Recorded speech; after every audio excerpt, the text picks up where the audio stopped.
بسم اللہ الرحمن الرحیم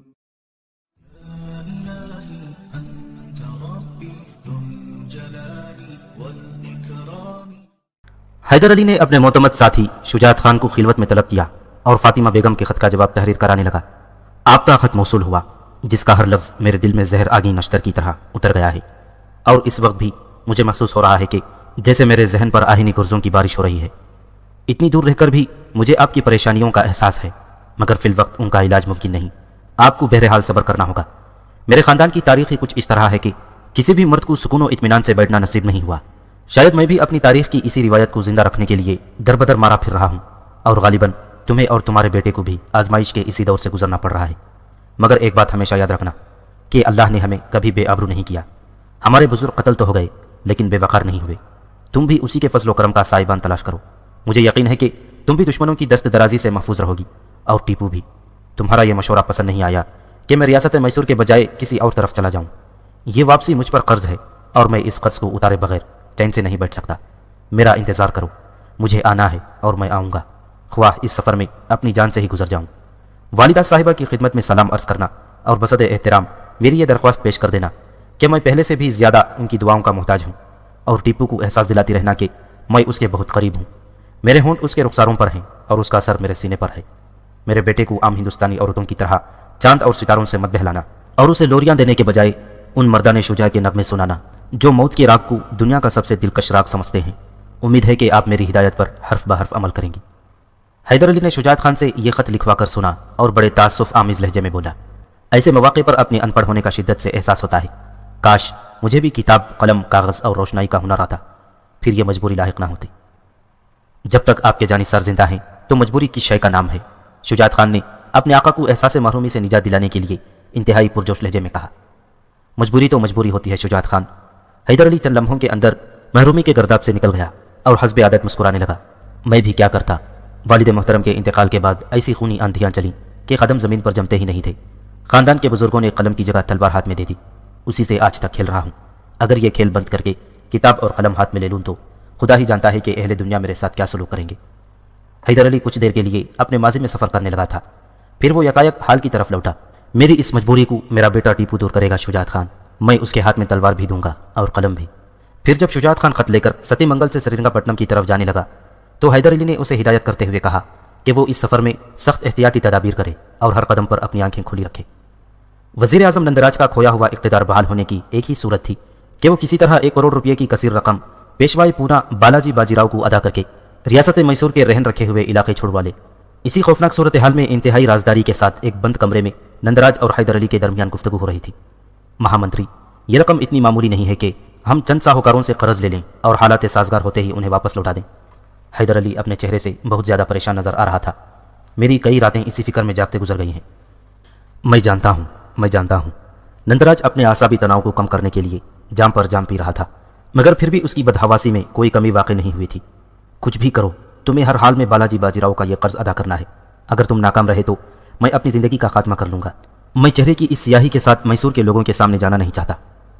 نندراج اقتدار کا بھوکا ایک خود غرض انسان سہی، مگر وہ آڑے وقتوں میں حیدر علی کے بہت کام آیا تھا، اور اسی کی حوصلہ افزائی سے حیدر علی آج اس مقام تک پہنچا تھا۔ یہی سوچ کر حیدر علی نندراج کی غم گساری کر رہا تھا۔ اس کی غیرت نے یہ گوارا نہیں کیا کہ وہ شکست و رسوائی کی ان جانگدہ ساعتوں میں وزیر اعظم میسور کو تنہا چھوڑ کر چلا جائے۔ آخر مزید راتوں کا خون کرنے کے بعد حیدر علی نے اتنی بڑی رقم کے حصول کے لیے ایک ایسی ترکیب سوچ لی جس پر حیدر علی جیسا شخص ہی عمل کر سکتا تھا۔ یہ ترکیب بے شمار خطرات سے بھری ہوئی تھی، اور ان خطرات میں جان کے زیاں کا اندیشہ بھی موجود تھا، مگر حیدر علی نے نندراج کے احسانات کا بارے گراں اتارنے اور اپنی ذات کی بقا کے لیے اس پرپیچ راستے پر قدم رکھ دیا جس کا ہر موڑ براہ راست موت کی طرف جاتا تھا۔ حیدر علی نے ستی منگل کے گرد و نواح کے علاقے کو لوٹنا شروع کر دیا۔ وہ اور اس کے سپاہی رات کے اندھیرے میں آسودہ حال زمینداروں اور جاگیرداروں کی تجوریوں پر حملہ آور ہوتے اور جس قدر رقم ملتی اسے نندراج کے خزانے میں جمع کرا دیتے۔ اس لوٹ کا خاص پہلو یہ تھا کہ حیدر علی نے انسانی خون کا ایک قطرہ بھی نہیں بہایا۔ وہ زمینداروں سے سخت لہجے میں بات کرتا اور ان کی ساری دولت جبرن چھین لیتا۔ اگر کوئی جاگیردار مزاحمت کرتا تو بس اس قدر مار پیٹ سے کام لیا جاتا کہ وہ حیدر علی کا مطالبہ ماننے پر مجبور ہو جاتا۔ متوسط طبقے کے گھرانوں پر چھاپے مارنے کا انداز بالکل مختلف تھا۔ مجھے اس وقت ایک بڑی رقم کی شدید ضرورت ہے، حیدر علی ان لوگوں سے مخاطب ہو کر کہتا جن کی مالی حالت زیادہ بہتر نہیں تھی۔ میں جانتا ہوں کہ تم کوئی جاگیردار یا زمیندار نہیں ہو، مگر